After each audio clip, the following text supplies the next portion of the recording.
Texas, May 19, 1836. Fort Parker. A 17-year-old girl watches her father-in-law collapse after a single blow. Her mother-in-law falls beside him, bleeding into the dirt.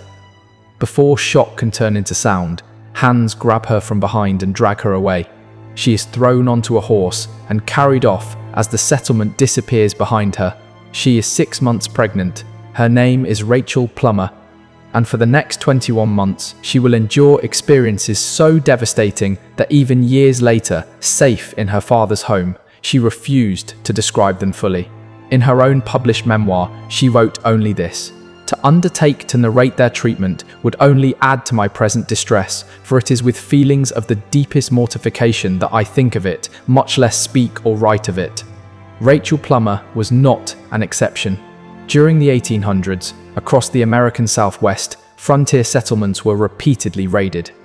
Hundreds of women were taken. Some were eventually returned after months or years of negotiation. A few escaped during moments of chaos, walking hundreds of miles back toward civilization.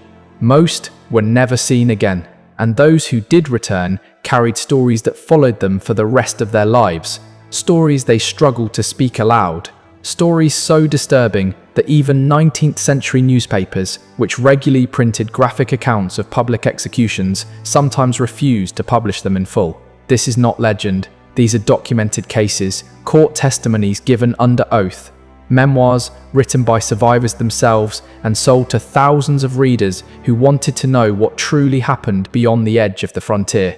If you believe these stories deserve to be told, support this channel, because what comes next is not what your teacher ever mentioned, because every raid followed the same pattern. They came at dawn or dusk, when light was uncertain and families were most vulnerable. Isolated homesteads were the easiest targets, cabins miles from the nearest neighbor, places where no one would hear what followed. The men were dealt with first: husbands, fathers, brothers, sons old enough to carry a rifle. Usually within minutes. There was no negotiation, no warning, no mercy, just speed. Then came the selection. Women of childbearing age were considered valuable. They could work. They could be traded to other tribes or sold through established markets across the northern territories. They could be forced into new lives and made to raise children who would grow up knowing no other world. Young girls were taken for a different reason. Given time, they would forget their names, their language, even their families. They would become someone else entirely. The elderly were left behind. They could not keep pace. Infants were considered dangerous, not for who they were, but for the sound they made. A crying child could reveal a group's position. The process was not emotional, it was practical. In February of 1851, 14-year-old Olive Oatman learned this near the Gila River in Arizona. Her family had been traveling west with other settlers, but disagreements over the route left them alone. They believed they were only days from safety. They were wrong. In a matter of minutes, Olive's family was gone. When the violence ended, only Olive and her 7-year-old sister, Mary Ann, were still alive. They were forced into the desert immediately. Olive later described walking barefoot through the night over sharp stone and thorn-filled ground. No food, no water, no rest. Every stumble was corrected, every delay punished. Her little sister walked beside her, injured and silent, too frightened to cry, too exhausted to speak. By dawn, Olive's feet were so damaged that every step felt unbearable. But stopping meant something worse, and this was only the first night. Once captives reached camp, their new existence began at once. There was no recovery period, no transition, no mercy. They were expected to work immediately, long before their bodies had recovered. They carried water for miles, gathered firewood until their hands split, dug for food in packed soil under relentless sun. They ate only what remained after everyone else had finished. Sometimes nothing at all. They slept exhausted. They woke before dawn, and the cycle repeated. Rachel Plummer later wrote, "I was kept constantly at work from earliest dawn until late at night. When I failed to perform my tasks to their satisfaction, I was punished. My life was one of constant dread and misery. Discipline came without warning, for working too slowly, for showing weakness, for speaking English to another captive. sometimes for no reason that could be explained, except that there were no consequences. Olive Oatman spent an entire year under these conditions. Her little sister did not survive it. At just 7 years old, Mary Ann grew weaker with each passing week. Olive watched helplessly as the child she had promised to protect slowly faded in front of her. There was nothing she could do. But survivors later said the labor and hunger were not what broke them. What broke them was what happened when they disobeyed or when they hadn't done anything wrong at all. In 1838, Matilda Lockhart was taken at the age of 13. She spent 2 years in captivity before being returned during negotiations in San Antonio. When she was finally seen by American officials, men who believed they understood frontier violence stood in stunned silence. A woman named Mary Maverick, who helped care for Matilda after her return, later wrote of injuries so severe that words struggled to describe them. Matilda herself, barely able to speak, explained quietly how her captors had turned suffering into routine, how pain became a kind of game.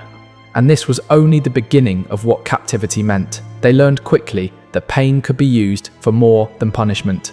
Matilda Lockhart was often woken in the middle of the night, not by shouting, not by orders, but by sudden, searing contact against her face. Her nose became their favorite target. Night after night, week after week, month after month, her reactions were entertainment. By the end, there was little part of her body that had not been marked in similar ways. Arms, back, legs, evidence of cruelty that went far beyond discipline. This was not about correction. It was not about control. It was about suffering for its own sake. Mary Maverick, the woman who helped care for Matilda after her release, wrote that the girl was so broken she could barely lift her head. Not from weakness alone, but from shame, fear, and exhaustion layered so deeply they could not be separated. Matilda Lockhart never recovered. Not physically, not mentally, not spiritually. She died 2 years after her return. Her body simply gave out. Her will followed soon after. She was 15 years old. Fire, survivors said, was a tool that inspired fear because it could be controlled, used carefully, used deliberately. Sometimes, captives were restrained and left exposed, while heat was applied slowly, meant to last. These acts were often reserved for sending messages to enemies, to other captives, to anyone watching. More often, heat was used casually as routine discipline, as a warning, as a reminder. A piece of metal warmed too long, coals placed where they would not be forgotten. A sudden jolt meant to wake, to correct, to humiliate. Over time, the reaction became expected, almost ordinary, but the most terrifying use came as revenge. In March of 1840, during what was meant to be a peace negotiation in San Antonio, several Comanche leaders were killed inside the council house. Word traveled fast. The retaliation did not fall on soldiers, it fell on captives. 13 prisoners were restrained and left exposed. Fires were built nearby, not large enough to end things quickly. Small fires, controlled fires. Fires designed to last. The ordeal stretched on for hours. Among them was Matilda Lockhart's younger sister. She was 6 years old. Weeks later, when another Comanche band arrived to negotiate for different captives, they brought someone who had survived. That survivor described what had happened. Every detail, every sound, the message was unmistakable. Defy us, and everyone you love will pay. Pause for a moment and consider this. Women who had never raised a weapon, farmers' wives, daughters, mothers, children, taken from everything familiar and subjected to years of calculated suffering. Some were held for months, some for years, some for decades. What would you have done in their place? How long could you have survived? There was another ordeal. Captives faced almost immediately, one designed to break them before they ever settled into captivity. It was called running the gauntlet. The captive was forced to pass between two long lines of warriors. Each person struck as they passed. The goal was simple: reach the end without falling. Those who collapsed were forced up again. Those who could not rise faced consequences worse than exhaustion. The gauntlet served several purposes. It was a celebration of the raid. It was entertainment. And it was a test. Those who showed resolve, who stayed silent, who kept moving no matter how many times they were struck, sometimes earned slightly better treatment afterward. Those who showed weakness marked themselves for more abuse. Rachel Plummer endured the gauntlet more than once during her 21 months in captivity. She learned through experience that showing pain only encouraged more cruelty, that crying only made things worse. They respected bravery more than anything, she later wrote. I wish I had known it sooner. By the end of her captivity, Rachel had learned to resist.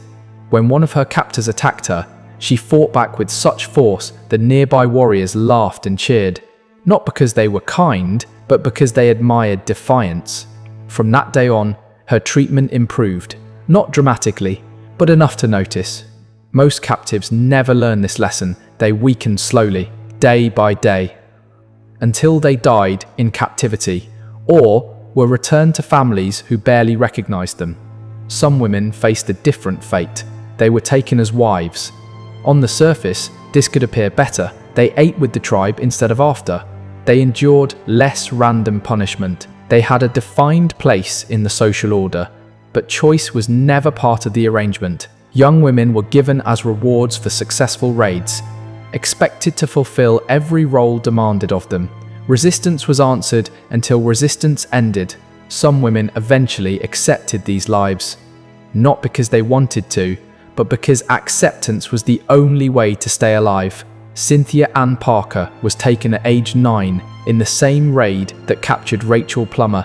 She did not spend months in captivity. She spent 24 years. She grew up Comanche, learned the language, the customs, the beliefs. She married a war leader named Peta Nakona and had 3 children, one of whom would become Quanah Parker, the last great chief of the Comanche. By all accounts, Cynthia Ann loved her family, loved her life.